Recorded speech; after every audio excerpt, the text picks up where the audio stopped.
नमस्कार साथियों, brain IAS में आपका स्वागत है। जैसा हमारा प्रोग्राम शेड्यूल है वो किस प्रकार से रहेगा, हम उसके बारे में आपको एक ओवरव्यू दे देते हैं ताकि आपको निश्चित होकर ये पता चले कि हमारे जो प्रोग्राम है वो किस तरह से और किस टाइम पे आने वाले हैं। तो हमारा जो प्रोग्राम चल रहा है ना, यूपीपीएससी आरओ का टेस्ट सीरीज चल रही है अभी, जिसमें नवंबर 2023, ठीक है, इस हमने स्टार्ट कर दिया है। वहीं आपका यूपीपीएससीएस का जो 2024 का जो अगले साल जो एग्ज़ाम आने वाला है ना, उसकी जो टेस्ट सीरीज़ करेंगे हम जनवरी से स्टार्ट। वहीं विजन मंथली मैगजीन करेंगे स्टार्ट जनवरी 2023 से लेकर अप्रैल 2024 तक करेंगे। फिर उसके बाद में वहीं पर हम स्टार्ट कर देंगे आपका यूपीएससी आईएएस का टेस्ट सीरीज़ स्टार्ट जनवरी से लेकर अप्रैल तक कराएंगे। उसमें करीब आपके 15 टेस्ट रहेंगे। वहीं फिर विजन की आपकी पीटी 365 की ऑल सब्जेक्ट भी साथ में इनके चलती रहेंगी, ठीक है। तो ये हमारे प्रोग्राम है, जो प्रोग्राम शेड्यूल है कि किस तरह से हम कंप्लीट कराएंगे सेशन को। तो ये आपका छोटा सा ओवरव्यू। तो आज का जो हमारी क्लास है, जो 50 से लेके 75 तक जो क्वेश्चन है वो हम इस क्लास में कराएंगे, ठीक। तो अधिक से अधिक लाइक शेयर सब्सक्राइब करना दोस्तों।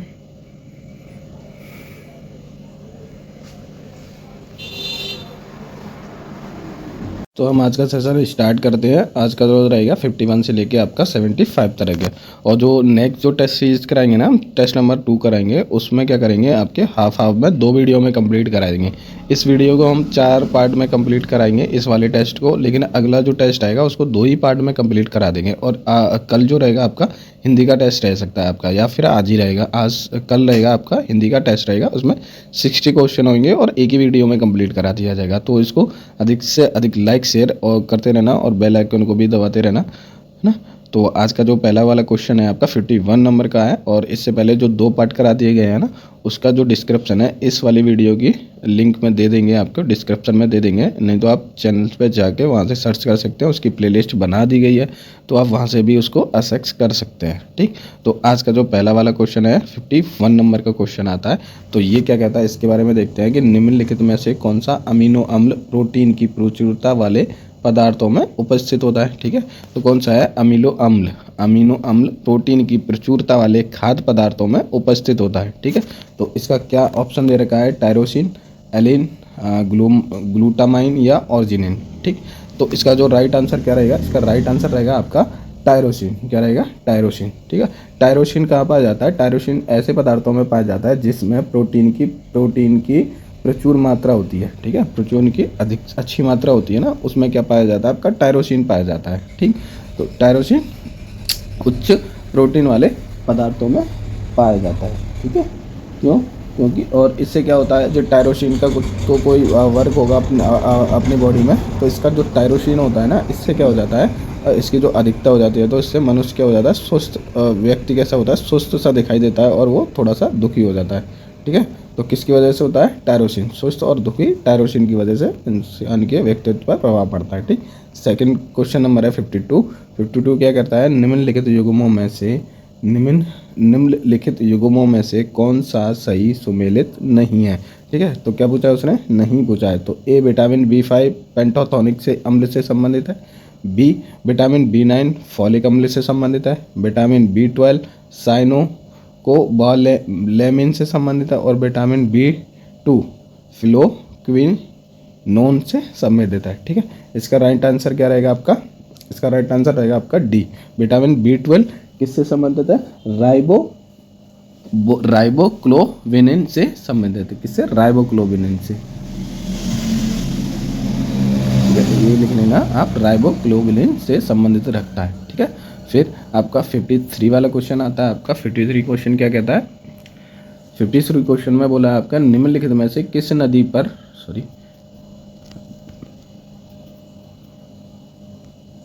निम्नलिखित में से किस नदी का उद्गम स्थल मैकाले पठार से नहीं होता है, ठीक।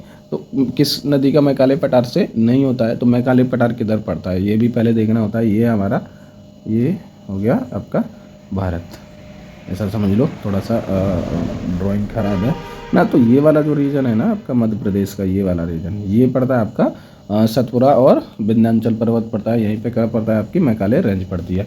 और मैकाले रेंज, और यहाँ से क्या निकलती है, एक महानदी निकलती है, ठीक है। यहीं से क्या निकलती है, सोन नदी निकलती है, और यहीं से क्या निकलती है, आपकी नर्मदा नदी निकलती है। तो क्या हो गया, सोन नदी, नर्मदा और महानदी है। कहाँ से निकलती है? विंध्याचल और सतपुड़ा रेंज से निकलती है, जहाँ पे मैकाली पठार भी है।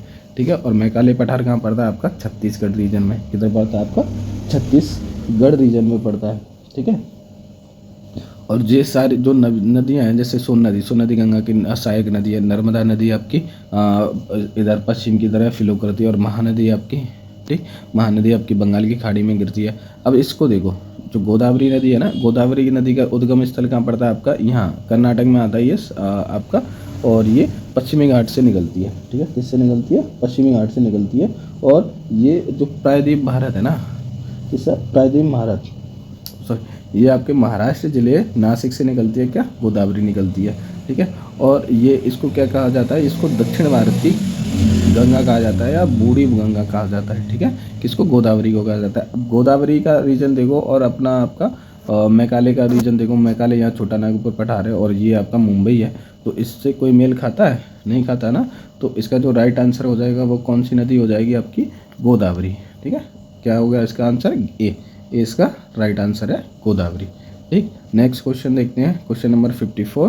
क्वेश्चन नंबर 54 क्या कहता है आपका?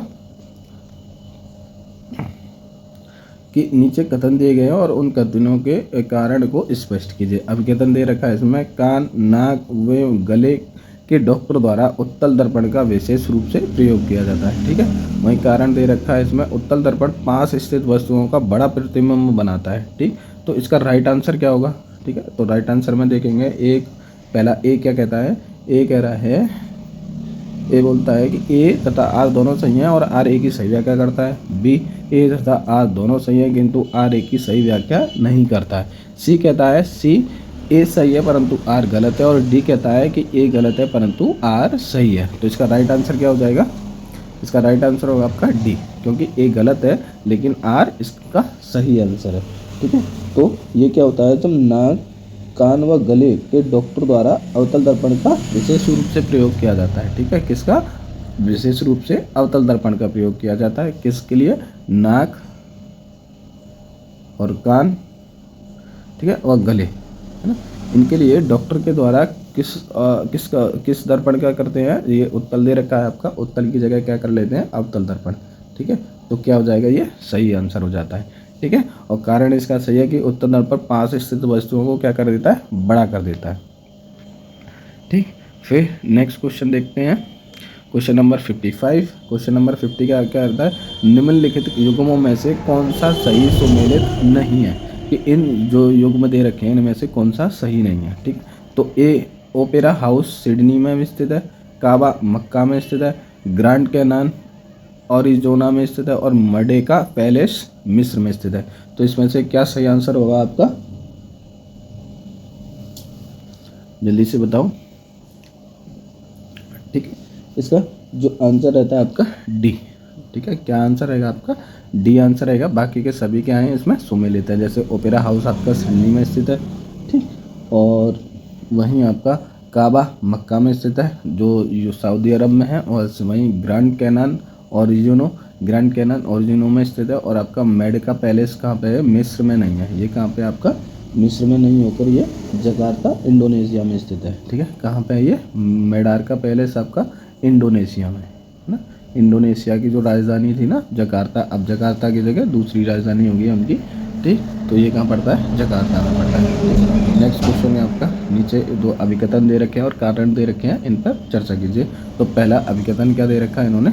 अभिकथन के ए दे रखा है उन्हें, आर्गन गैस विद्युत बल्बों में भरी जाती है। ठीक, इसका कारण दे रखा है, इसकी उपस्थिति से तंतु का जीवन काल कैसा हो जाता है? बढ़ जाता है। ठीक है, तो आर्गन गैस विद्युत बल्बों में भरी जाती है, और इसकी उपस्थिति से जो तंतु का जो जीवन काल होता है ना, जो तंतु का फिलामेंट होता है जो जलता है ना, उसका क्या होता है? जीवन काल बढ़ जाता है। इसका जो कारण ये बताया गया। ठीक है, तो इसका जो क्वेश्चन ऑप्शन क्या दे रखे हैं? ए तथा आर दोनों सही हैं। ए तथा आर दोनों सही हैं किंतु आर ए की सही व्याख्या नहीं करता। सी सही है परंतु आर गलत है। डी ए गलत है परंतु आर सही है। तो इस क्वेश्चन का जो राइट आंसर होगा वो ए आंसर होगा। ठीक है, तो ये सही आता है कि ऑर्गन गैस किस में भरी जाती है? विद्युत बल्बों में भरी जाती है। ठीक है, और इसकी उपस्थिति से क्या होता है कि जो तंतु का जो जीवन काल होता है ना, जैसे कि ये है आपका, ये इस तरह से बना होता है, और यहाँ पे क्या है? फिलामेंट लगा होता है ऐसे करके, ये फिलामेंट है ना, और ये आपका बल्ब हो गया। ठीक, ये बल्ब है और इसके अंदर क्या भरी जाती है, आर्गन गैस भरी जाती है। ये हमारी आर्गन गैस हो गई। और गैस क्या करती है, ये जो फिलामेंट होता है ना, ये फिलामेंट होता है, इसको क्या करती है, ये रो के रखती है, इसको जल्दी से फ्यूज़ नहीं होने देती, मतलब कि जलने नहीं देती है, ताकि ये उच्च तापमान को भी क्या करता है, सहन कर सकता है। ठीक, फिर नेक्स्ट क्वेश्चन देखते हैं आपका 56 नंबर का क्वेश्चन है। 56 हो गया। 57 नंबर का क्वेश्चन आता है। 7 नंबर क्वेश्चन नंबर 57 ये कह रहा है आपका कि निम्नलिखित कथनों पर विचार कीजिए, है ना, निम्नलिखित कथनों पर विचार कीजिए। पहला कह रहा है, ये पहला कथन क्या है, सूर्य का प्रकाश एवं ऊष्मा का स्रोत नाभिकीय संलयन है। ठीक है, फिर दूसरा ऑप्शन कह रहा है इसका, हाइड्रोजन बम नाभिकीय संलयन पर आधारित है। ठीक है, तो इसका जो राइट आंसर क्या रहेगा, पहला है केवल एक दो, ऑप्शन सी है एक तथा दो दोनों, और न तो एक और न ही दो। क्या आंसर रहेगा इसका? ठीक है, इसका जो आंसर रहेगा सी, क्या रहेगा आपका आंसर सी।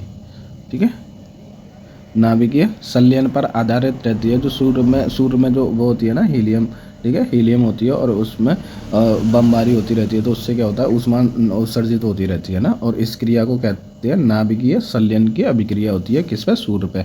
वहीं हाइड्रोजन बम नाभिकीय संलयन पर आधारित होता है। जब हाइड्रोजन बम को बनाया जाता है तो वो किस पर आधारित होता है, वो नाभिकीय संलयन पर आधारित होता है, ना कि नाभिकीय विखंडन पर। ठीक, तो आंसर इसका क्या हो जाएगा आपका, एक और दो दोनों सही है। क्वेश्चन नंबर 58 में देखते हैं आपका, निम्नलिखित कथनों पर विचार करें। तो स्थलीय पारिस्थितिकी तंत्र में जीव भार का प्रामीण सीधा होता है। ठीक है, स्थलीय परितंत्र में जीव भर का प्रामीण सीधा होता है। वहीं दूसरा ऑप्शन कहता है आपका, घास के मैदान में जीव भार का प्रामीण सीधा होता है। ठीक है, और एक जलीय परिस्थितिकी तंत्र में तालाब जीव भार का प्रामीण उल्टा होता है। ठीक, तो इसका क्या आंसर रहेगा?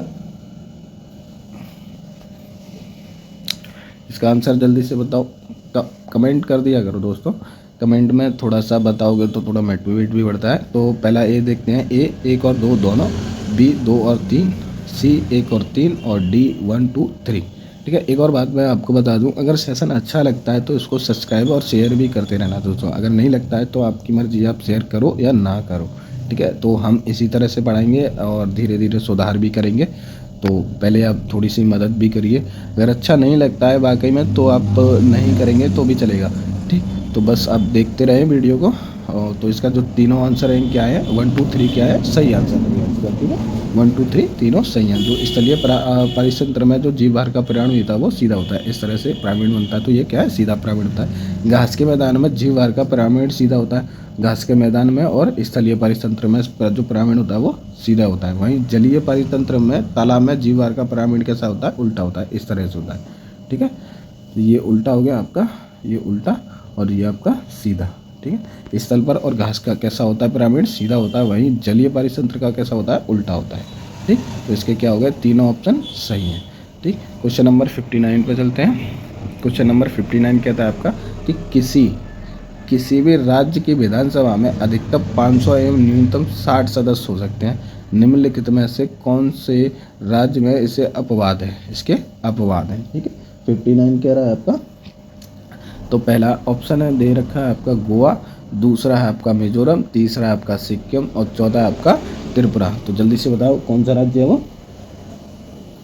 ठीक है, तो इसका जो आंसर हो जाएगा आपका, इसका आंसर होता है आपका गोवा। ठीक है, गोवा कैसे होता है आपका, गोवा इसलिए है कि अनुच्छेद 170, ठीक है, कितना, अनुच्छेद 170, आर्टिकल 170 के अकॉर्डिंग के तहत विधानसभाओं की संरचना का उल्लेख किया गया है। किसका, विधानसभा की 170 में क्या दे रखा है कि विधानसभाओं का, ठीक है, विधानसभाओं का रचना का उल्लेख किया गया है, विधानसभाओं का उल्लेख किया गया है सीधा है कि किस तरह से निर्माण होगा उसका। वहीं प्रत्येक राज्य की विधानसभा में, है ना, प्रत्येक राज्य की विधानसभा में कितने सदस्य हो सकते हैं आपके, अधिकतम 500 सदस्य हो सकते हैं।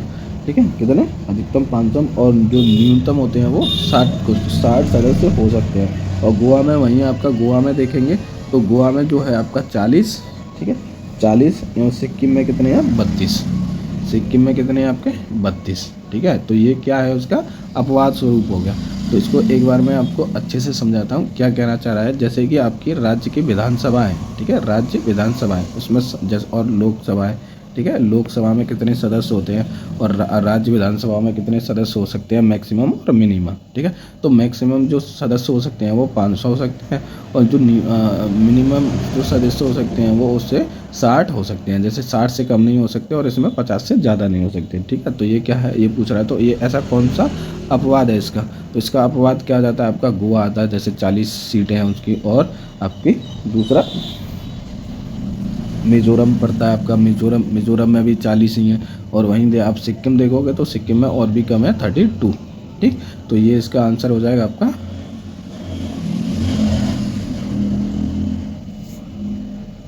ठीक है, ये आंसर हो गया आपका। तो नेक्स्ट देखते हैं 60, क्वेश्चन नंबर 60। क्वेश्चन नंबर 60 क्या कह रहा है आपका, क्वेश्चन नंबर 60 कहता है कि निम्नलिखित में से कौन से व्यय भारत की संचित निधि पर पारित होते हैं, ठीक है। तो इसका कहने का मतलब है कि वो कौन से व्यय हैं भारत सरकार के जो संचित निधि पर भारित होते हैं, मतलब कि उनसे धन उनको दिया जाता है, चाहे वो सैलरी वगैरह हो, सैलरी हो या कोई अदर इमरजेंसी फंड लेना हो गवर्नमेंट से, तो वो कहाँ से लेती है, अपने संचित निधि से ही उस पैसे की पूर्ति करती है, ठीक। तो इसका राइट आंसर क्या होगा आपका, जल्दी से बताओ। तो पहला इसका जो पहला दे रखा है कि भारत के नियंत्रण महालेखा परीक्षक की पेंशन राष्ट्रपति का वेतन होता है, ठीक है, राष्ट्रपति का परीक्षक की पेंशन, राष्ट्रपति का वेतन और उच्च न्यायालय के न्यायाधीशों की पेंशन। तो क्या इस पर संचित निधि पर कौन से भारित होते हैं आपका, पहला या दूसरा या तीसरा, ठीक है। तो इसका क्या राइट आंसर हो जाएगा, इसका जो राइट आंसर होगा आपका, राइट आंसर है इसका 1, 2, 3, क्या है, दोनों इसके, तीनों इसके सही आंसर है, ठीक है।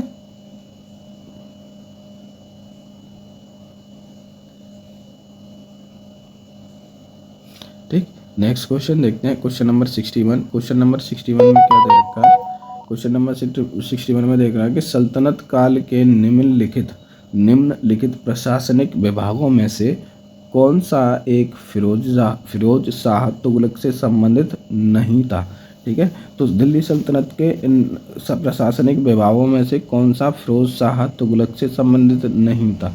तो पहला ऑप्शन दे रखा है इसने दीवाने बदगान, दूसरा दे रखा दार उल सफ़ा और तीसरा दीवाने कोही और चौथा आपका दीवाने इस्तेहाक, ठीक है। तो इसका जो आंसर क्या रहेगा आपका, जल्दी से बताओ कमेंट बॉक्स में। इसका जो आंसर रहेगा आपका दीवाने कोही, ठीक है, क्या रहेगा, दीवाने कोही, जो फिरोज शाह से संबंध नहीं रखता था, ठीक है। तो दीवाने कोही कृषि विभाग से संबंधित है, किससे, कृषि विभाग से, है ना, दीवाने कोही कृषि विभाग से संबंधित रखते हैं। वहीं आपका मोहम्मद बिन तुगलक से संबंधित है, ठीक है, और इनका किससे संबंधित है, मोहम्मद बिन तुगलक से, ठीक। तो मोहम्मद बिन तुगलक से किसका संबंध है आपका, दीवाने कोई, है ना। और इसको क्या कहते हैं, ये कृषि का एक पद था, किसका, कृषि का पद था। अन्य सभी जो प्रशासनिक विभाग है ना वो फिरोज शाह तुगलक से संबंधित है। और बाकी के ये दे रखे हैं ना, दीवाने बदगान और आपका दारुल सरफा और दीवाने इस्तेहाक, ये किससे संबंधित है, आपके फिरोज शाह तुगलक से संबंधित रखते हैं, ठीक है। वहीं आपका दीवाने कोई किससे संबंधित रखता है, आपका मोहम्मद बिन तुगलक से, ठीक। नेक्स्ट क्वेश्चन देखते हैं आपके, नेक्स्ट क्वेश्चन में क्या कह रखा है, नेक्स्ट क्वेश्चन, क्वेश्चन नंबर 52, निम्नलिखित युग्मों में से कौन सा सही सुमेलित है, ठीक। तो पहला आपके देखेंगे विशिष्टाद्वैतवाद रामानुचार, दूसरा है आपका द्वैतवाद माधवाचार, तीसरा आपका शुद्धोद्वैतवाद वल्लभाचार और चौथा आपका उपरोक्त सही सुमेलित है, ठीक है। तो इसका क्या आंसर होगा, जल्दी से बताओ कमेंट में बताओ दोस्तों। इसका जो आंसर है, पहले हम एक बार देखते हैं, विशिष्ट द्वैतवाद किससे संबंधित है, रामानुज से, सही बात है। द्वैतवाद किससे संबंधित है, माधवाचार से, ये भी सही है आपका।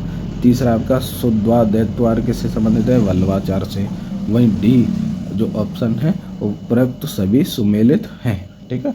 तो क्या हो जाएगा, इसका डी आंसर हो जाएगा, ये सभी आपस में क्या है, सुमेलित हैं, ठीक। क्वेश्चन नंबर 63 कहता है कि निम्न कथनों पर विचार कीजिए, जो कथन दे रखे हैं उनको विचार कीजिए। जैसे मार्कंडेश्वर मंदिर को विदर्भ का खुजराहो भी कहा जाता है। ठीक है, वहीं आपका सेकंड स्टेटमेंट कहता है यह मंदिर गुजरात के द्वारका जिले में स्थित है। कहाँ पर स्थित है? गुजरात के द्वारका जिले में स्थित है। ठीक है, तो इसका राइट आंसर क्या हो जाएगा? राइट आंसर एक बार देखते हैं।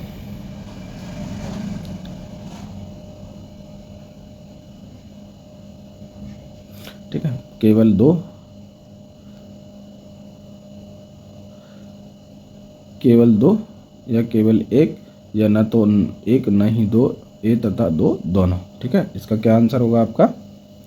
जल्दी से बताओ। तो इसका जो आंसर होगा आपका केवल एक।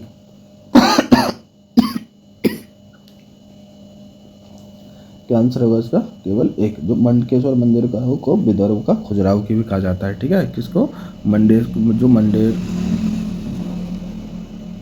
मार्कंडेश्वर जो मंदिर है ना, इसको विदर्भ का खुजराहो भी कहा जाता है। और यह मंदिर गुजरात के द्वारका जिले में स्थित नहीं है। ठीक है, ये कहाँ पे स्थित है? आपका महाराष्ट्र के गढ़चिरौली जिले में स्थित है और वैनगंगा नदी के तट पर है। ठीक है, कहाँ पर स्थित है ये? महाराष्ट्र। कहाँ पे? आपका MH महाराष्ट्र में स्थित है। ठीक है, और किस नदी पर है? आपका वैनगंगा, है ना। मार्कंडेश्वर जो मंदिर है वैनगंगा नदी के तट पर स्थित है और ये महाराष्ट्र में है। ठीक, तो नेक्स्ट क्वेश्चन आपका 64 क्वेश्चन क्या कहता है?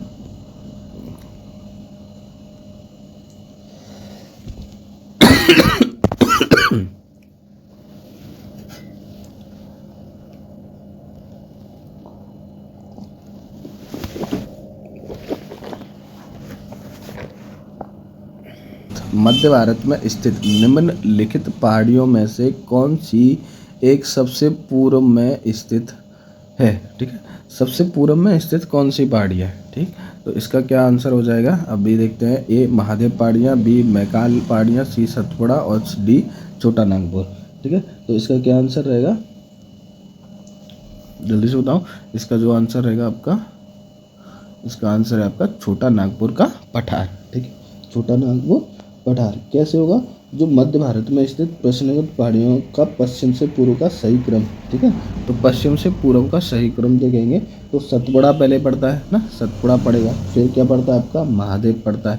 फिर आपका पड़ता है मैकाले पड़ता है। ठीक है, मैकाले के बाद में पड़ता है आपका छोटा नागपुर का पठार। ठीक, तो सबसे पहले आपका सतपुड़ा पड़ जाएगा। सतपुड़ा के बाद में पड़ता है आपका महादेव की पहाड़ियाँ। महादेव की पहाड़ियों के बाद में पड़ता है आपका मैकाले, और मैकाले के बाद में पड़ता है आपका छोटा नागपुर पठार, जो कहाँ पर है? आपकी स्थित है छत्तीसगढ़ में। ठीक है, छोटा नागपुर पड़ा छत्तीसगढ़, और भी राज्यों में फैला हुआ है, लेकिन हमारा जो अभी जिस क्वेश्चन का जो आंसर आ रहा है वो छत्तीसगढ़ के रीजन से आ रहा है। ठीक, फिर नेक्स्ट क्वेश्चन देखेंगे आपका 65। क्वेश्चन नंबर 65 में क्या कह रहा है आपका? निम्नलिखित युग्मों में से कौन सा सही सुमेलित नहीं है? इन युग्मों में से कौन सा सही सुमेलित नहीं है? ठीक, तो तलचर ए कहता है आपका तलचर किससे संबंधित है? महानदी घाटी से। बी कर्णपुरा, ठीक है, किससे संबंधित है? दामोदर घाटी से। सिंगरेनी किससे संबंधित है? गोदावरी घाटी से। और चौथा है आपका सिंगरौली, किससे संबंधित है? आपका नर्मदा घाटी से। तो इसका क्या आंसर हो जाएगा? जल्दी से आंसर बताओ, कमेंट कर दिया करो दोस्तों। इसका जो आपका आंसर रहेगा सिंगरौली, है ना। सिंगरौली इसका राइट आंसर है। ये अवस्थित है नर्मदा घाटी, नर्मदा घाटी में ये उपस्थित नहीं है। तो ये किस में उपस्थित है? ये आपका सोन घाटी में उपस्थित है। कहाँ पे? आपका सोन घाटी में उपस्थित है। ठीक, और कहाँ सोन घाटी किधर पड़ती है? आपकी MP, है ना, मध्य प्रदेश में। ठीक है, तो सिंगरौली किससे संबंधित है? आपकी सोन घाटी से। किससे? सोन घाटी से। और ये कहाँ पर स्थित है? आपकी MP में। ठीक, नेक्स्ट क्वेश्चन देखते हैं आपका क्वेश्चन नंबर 66। क्वेश्चन नंबर 66 क्या कहता है? निम्न पर विचार कीजिए। पहला दे रखा है आपका पावना विद्रोह, दूसरा संथाल विद्रोह, तीसरा ताना भगत आंदोलन और चौथा है एक आंदोलन। ठीक, तो इसमें क्या कह रहा है कि उपरोक्त घटनाओं का कालक्रम नीचे दिए कूट का सही सहायता से चुने। ठीक है, तो इनका जो कालक्रम है ना, कि पहले कौन सा हुआ, सेकंड पे कौन सा, थर्ड पे क्या हुआ था, और फोर्थ नंबर पे कौन सा वो हुआ था, आंदोलन। ठीक, तो इसका जो आंसर हो जाएगा आपका क्या रहेगा? एक बार देखते हैं। ठीक है। तो पहले देखते हैं, जैसे संताल विद्रोह है, ये 1855 के 56 के इर्द गिर्द रहा है। क्या रहा है? 55 और 56 में रहा है। ठीक है, जो संताल विद्रोह है ये 55 और 56 में रहा है। वहीं पे आपका पावना विद्रोह, पावना विद्रोह रहा है आपका 1873 में। ठीक है, कब रहा है आपका? 1873 में। ठीक है, क्यों रहा है? 1873 में। फिर वहीं आपका चौथे नंबर पे आ जाता है आपका, तीसरे नंबर पे आता है ताना भगत सिंह आंदोलन। कौन सा? ताना भगत सिंह आंदोलन। और ये कब हुआ था आपका? 1914 में। कौन सा? ताना भगत सिंह आंदोलन। वहीं आपका एक आंदोलन हुआ आपका 1922 में। तो इसका जो क्रम बनेगा आपका 2 1 3 4। ठीक, तो इसका क्रम बन गया 2 1 3 4। तो राइट आंसर क्या हो गया इसका? डी। डी इसका सही आंसर है। वहीं आपका 67, क्वेश्चन नंबर 67 पे चलते हैं कि निम्नलिखित कथनों पर विचार करें। ठीक, तो मोरीबंद डेल्टा बंगाल डेल्टा का उपविभाग है। ठीक, ऑप्शन बी कहता है कि टेलीग्राफिक पठार उत्तर अटलांटिक कटक का हिस्सा है। तीसरा है मानव गतिविधियों से परिवर्तित पर्यावरण एंथ्रोपोजेनिक पर्यावरण कहलाता है। तो इसका तीसरे का अर्थ होता है मानव गतिविधियों से परिवर्तित पर्यावरण एंथ्रोपोजेनिक पर्यावरण कहलाता है। तो इसका जो राइट आंसर क्या रहेगा कि ये 1 और 2 सही है। ठीक है, वहीं 2 और 3 सत्य हैं, या 1 और 3 सत्य हैं, या 1 2 3 सत्य हैं। तो इसका जो राइट आंसर होगा वो डी आंसर होगा कि 1 2 और 3 तीनों से क्या है? सत्य कथन दे रखे हैं कि मोरीबंद जो डेल्टा है वो बंगाल के डेल्टा का उपविभाग कहलाता है। टेलीग्राफी पठार उत्तर अटलांटिक कटक का हिस्सा, ये भी सही है। और मानव गतियों से परिवर्तित पर्यावरण एंथ्रोपोजेनिक पर्यावरण कहलाता है। ठीक, ये वाला आंसर भी आपका सही होगा। कौन सा? डी। 1 2 3 तीनों इसके सही हैं। फिर वहीं देखेंगे 68 वाला। ठीक, 68 में क्या कह रखा है इसने? 68 में कहा है इसने कि नीचे दिए कथन पर, वो तो सही है। फिर अभिकथन दे रखा है कि सुई चुभाने पर, क्या है? सुई चुभाने पर मस्तिष्क दर्द महसूस नहीं करता। ठीक है, सुई चुभाने पर मस्तिष्क का जो दर्द है वो महसूस नहीं होता है। वही मस्तिष्क कारण क्या? मस्तिष्क में दर्द ग्राहकों का अभाव होता है। ठीक, तो इसका जो राइट आंसर क्या होगा इसका? पहले देखते हैं ऑप्शंस। पहले में देखेंगे ए तथा आर दोनों सही हैं। ठीक, वहीं ए तथा आर दोनों सही है, परंतु आर ए की सही व्याख्या नहीं करता है। सी ए सही है परंतु आर गलत है। और डी कहता है ए गलत है परंतु आर सही है। ठीक, तो इसका जो राइट आंसर क्या होगा? एक सेकेंड, इसका जो राइट आंसर रहेगा आपका ए तथा आर दोनों सही है तथा आर ए की सही व्याख्या करता है। क्वेश्चन नंबर 68 देखते हैं। क्वेश्चन नंबर 68 में क्या रखा है?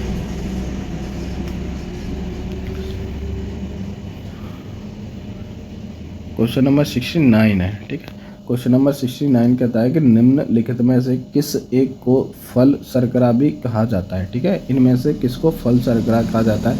माल्टोज को कहते हैं, या राइबोज को कहते हैं, या लैक्टोज को कहते हैं, या फ्रक्टोज को। ठीक, तो ये क्या है आपका? फल शर्करा जो नहीं खाना है। ठीक, तो इसका क्या आंसर है?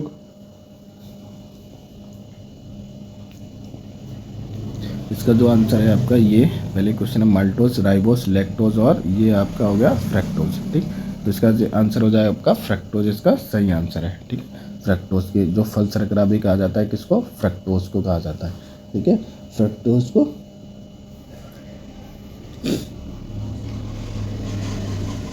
है ना, फ्रक्टोज को क्यों कहा जाता है? क्योंकि ये क्या होता है आपका? मीठे का कारण होता है। किसका? मीठे का ना। इसके द्वारा क्या होता है? फलों में मिठास आती है, इसलिए इसको मीठे का स्वाद भी कह देते हैं और मीठे का फूल भी कह देते हैं। क्वेश्चन नंबर आता है आपका 70 क्वेश्चन नंबर 70 में देखते हैं कि उष्ण कटिबंधीय वर्षा वनों के संबंध में निम्नलिखित कथनों में से कौन सा कथन सत्य है? ठीक है, तो कथन दे रखे हैं 2, तो इनमें से कौन सा सत्य है? देखते हैं, फाइंड करते हैं, चुनते हैं कौन सा सत्य है इसमें। क्वेश्चन नंबर पहला ऑप्शन कहता है ए तथा 2 दोनों सही हैं, केवल 1 सही है, केवल 2 सही है, या ना तो 1 और ना ही 2। ठीक है, तो इसका क्या आंसर हो जाएगा? इसका आंसर होगा आपका 1 तथा 2 दोनों। ये वन भूमध्य रेखा के आसपास विस्तृत रहते हैं। कौन से? उष्णकटिबंधीय वर्षा वन। वहीं इन वनों में पृथ्वी के सभी पारिस्थितिकी तंत्रों में सर्वाधिक जैव विविधता पाई जाती है। ठीक है, तो इनका क्या रीज़न होता है, जैसे ये आपका ग्लोब है, पृथ्वी हो गई है ना, और यहाँ पे जो जो लाइन जा रही है ना, इसको 20 सेंटर में जो काटती है 0 डिग्री सेल्सियस, जो 0 डिग्री जो लाइन है ना, वो उसको क्या बोलते हैं, विषुवत रेखा बोलते हैं ना। और यहीं पे क्या होता है, वर्षावन है ना, उष्णकटिबंधीय वर्षावन ही क्या होते हैं, इस वाले रीजन में ही पाए जाते हैं, इस वाले रीजन में उष्णकटिबंधीय वर्षावन पाए जाते हैं। तो इसमें क्या होता है, यहाँ पर क्या होता है, दोनों का टेम्परेचर सही होता है। कैसा होता है, मैक्सिमम गर्मी होती है और मिनिमम उसकी ठंड होती है, मतलब कि बीच का जो टेम्परेचर होता है वो यही होता है। अत्यधिक वर्षा होती है, इसलिए यहाँ पे वर्षावन भी होते हैं, है ना। इन्हीं में क्या होता है, अलग अलग तरह से क्या होती है, वैरायटी होती है किसकी, जीव जंतुओं की और वनस्पतियों की। इसलिए क्या होता है, ये वाला जो रीजन होता है आपका प्रचुर मात्रा में होती है, किसमें, जैव विविधता, सर्वाधिक जैव विविधता पाई जाती है इस वाले रीजन में। ठीक, तो इसका क्या आंसर हो जाएगा आपका 1 और 2 दोनों। ठीक, फिर देखते हैं क्वेश्चन नंबर 71। क्वेश्चन नंबर 71 क्या कहता है कि ग्रीन मफलर से क्या तात्पर्य है। ग्रीन मफलर से आप क्या समझते हो, है ना। तो ग्रीन मफलर से आप क्या समझते हो, वायु प्रदूषण को नियंत्रित करने वाले हरे पौधे, बी ध्वनि प्रदूषण को नियंत्रित करने वाले हरे पौधे, ठीक है, सी जल प्रदूषण को नियंत्रित करने वाले हरे पौधे, और डी मृदा प्रदूषण को नियंत्रित करने वाले हरे पौधे। ठीक है, तो इसका क्या आंसर होगा, जल्दी से बताओ। इसका जो आंसर रहेगा आपका ये बी इसका राइट आंसर होगा। जो ध्वनि प्रदूषण को नियंत्रित करने वाले हरे पौधे होते हैं, जिसको क्या बोलते हैं, ग्रीन मफलर। ठीक है, क्या होता है, ग्रीन मफलर बोलते हैं। और ये हरे पौधे अधिक ध्वनि प्रदूषण वाले क्षेत्रों में रोपित किए जाते हैं, जिनमें ध्वनि तरंगों को अवशोषित करने की क्षमता होती है। ठीक है, इनको क्या करते हैं, इन वाले पौधों को जहाँ पर ध्वनि प्रदूषण अधिक होता है ना, वहाँ पर इनको लगाया जाता है। ठीक है, और ये क्या करते हैं, उस ध्वनि को एब्जॉर्ब कर लेते हैं। क्या करते हैं, एब्जॉर्ब कर लेते हैं, जिससे क्या होता है, जो ध्वनि प्रदूषण होता है वो कम होता है। ठीक है, क्वेश्चन नंबर 72। क्वेश्चन नंबर 72 कहता है कि बेरी एक पोषण संबंधी विकार है जो होता है, किसकी वजह से होता है आपका। ऑप्शन देख रहे हैं, थायमिन की कमी से, बी रिबोफ्लाविन की कमी से, सी फ्लेवेनाइड की कमी से, और डी फिनॉल की कमी से। ठीक है, तो इसका क्या आंसर सही होगा, इसका आंसर क्या होगा, राइट आंसर क्या होगा, जल्दी से बताओ कमेंट में। इसका जो राइट आंसर होगा आपका, थायमिन की कमी से क्या हो जाता है आपका, बेरी एक रोग हो जाता है। क्या होता है, बेरी रोग हो जाता है, जो थायमिन की कमी से होता है। और विटामिन कौन सी होती है, B2। इसमें विटामिन कौन सी होती है, B2 कौन सी है, विटामिन है, जो रोबोफ्लाविन होता है इसमें। ठीक, जो हमने पहले क्वेश्चन करा था ना, क्वेश्चन नंबर 51 करा था, 52 या 51, उसमें दे रखा है B12। ठीक है, तो ये बी है, 13 नहीं है, ये क्या है, B2 है। ठीक है, और ये किससे संबंधित है, बेरी है ना, थायमिन। और इसको किसके नाम से आता है, थायमिन विटामिन B1 के नाम से जाना जाता है। ठीक है, इसको थायमिन विटामिन B के नाम से भी जाना जाता है। ठीक है, क्वेश्चन नंबर 73 करते हैं। क्वेश्चन नंबर 73 क्या कहता है आपका कि निम्नलिखित युग्मों में से कौन सा सही सुमेलित है। ठीक है, इनमें से सही कौन सा सुमेलित है, तो देखते हैं। पहला क्या कहता है, राष्ट्रीय मानसिक विकलांग संस्था कहाँ पे आपकी, सिकंदराबाद। दूसरा आपका राष्ट्रीय दृष्टिहीन संस्था कहाँ पे आपकी, देहरादून। और तीसरा आपका राष्ट्रीय अस्थि रोग विकलांग संस्था कहाँ पे आपकी, कोलकाता। ठीक है, तो इसका जो राइट आंसर क्या रहेगा वो भी देख लेते हैं। 1 और 2 दोनों, 1, 2 और 3 दोनों, या 1 और 3, या D 1, 2, 3, कौन सा आंसर रहेगा इसका, डी। ठीक है, इसका जो आंसर रहेगा आपका डी आंसर रहेगा, आंसर डी। क्या है कि राष्ट्रीय मानसिक विकलांग संस्था का आपका सिकंदराबाद में ही है, सही आंसर हो जाता है ये कथन। वहीं राष्ट्रीय दृष्टिहीन संस्था कहाँ पर स्थित है, देहरादून, तो ये भी कथन सही हो जाता है आपका। वहीं राष्ट्रीय अस्थि रोग विकलांग संस्था जो कलकत्ता में है, कहाँ पे आपकी, कोलकाता में। ठीक, तो तीनों इसके क्या हो जाएंगे, सही युग्म हो जाएंगे। फिर वहीं आपके क्वेश्चन नंबर 74 पे देखते हैं। क्वेश्चन नंबर 74 कहता है कि निम्नलिखित पर विचार करें। ठीक है, किन पर, निम्नलिखित पर विचार करें, दिल्ली कॉलेज, मेयो कॉलेज और हिंदू कॉलेज कलकत्ता। उपरोक्त संस्थाओं की स्थापना सही क्रम में दिए गए कूट की सहायता से कीजिए। ठीक है, तो इनको क्या करना है, सही क्रम में लगाना है। तो पहले कौन आया था और बाद में कौन आया, ठीक। तो अब देखते हैं इसका जो राइट आंसर क्या होगा, देखते हैं। ठीक।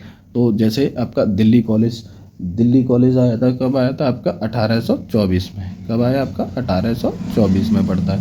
वहीं आपका लॉर्ड मियो कॉलेज पड़ता है आपका 1875 में। कब? 1875 में, है ना, 1875 में। ठीक। कहाँ पे पड़ता है ये? अजमेर, है ना, अजमेर में। वहीं आपका हिंदू कॉलेज कोलकाता, हिंदू कॉलेज कोलकाता की वो स्थापना हुई थी 1817 में। कब आई था? 1817 में। ठीक। तो पहले पे कौन आएगा आपका? 3 नंबर पहले पे आएगा। तो 3 पहले पे कौन सा? एक तो इसमें ए में और बी में। ठीक। तो दूसरे पे कौन आ रहा है आपका? दिल्ली कॉलेज। तो दूसरे पे कौन सा आ रहा है? दिल्ली कॉलेज। तो कौन सा आंसर हो गया आपका सही? बी। कौन सा? 74 का बी राइट आंसर हो गया। वहीं आपका 57 देखते हैं, ये आज का लास्ट क्वेश्चन है। ठीक। तो लास्ट क्वेश्चन कह रहा है 75 में कह रहा है निम्न कथनों पर विचार करें। अम्ललैंड शब्द का अर्थ नगर प्रतिष्ठा प्रतिवेशी आसपास का क्षेत्र होता है। वहीं दूसरा ऑप्शन है आपका अम्ललैंड को हिंटरलैंड भी कहा जाता है। क्या कह रहा है? हिंटरलैंड भी कहा जाता है किसे? अम्ललैंड को। ठीक। तो इसका राइट आंसर क्या हो जाएगा आपका? सी इसका क्या हो जाता है आपका राइट आंसर। तो दोनों कथन क्या है? सही है। ठीक है। तो आज का जो सेशन है, आज का जो 75-25 जो क्वेश्चन है आपके कंप्लीट हो गए हैं। और जो आपके जो नेक्स्ट टेस्ट आएगा ना, उसमें हमने सोचा है कि 2 बार में ही उसको कंप्लीट करा देंगे। आपको हाफ क्वेश्चन करके 2 वीडियोज़ में कंप्लीट करा देंगे। और वहीं आपका जो हिंदी का जो टेस्ट सीरीज़ है ना, कल स्टार्ट होगा, वो उसमें हिंदी कराएंगे, लेकिन उसको एक ही वीडियो में कंप्लीट करेंगे। जो 60 क्वेश्चन है उसको एक ही वीडियो में कंप्लीट कर देंगे। ठीक। तो इस वाले सेशन को क्या करना है? लाइक सब्सक्राइब भी करते रहना है, ताकि और भी इस तरह की वीडियो बना सकें हम। ठीक है। तो आज के लिए बस इतना ही। गुड नाइट, धन्यवाद।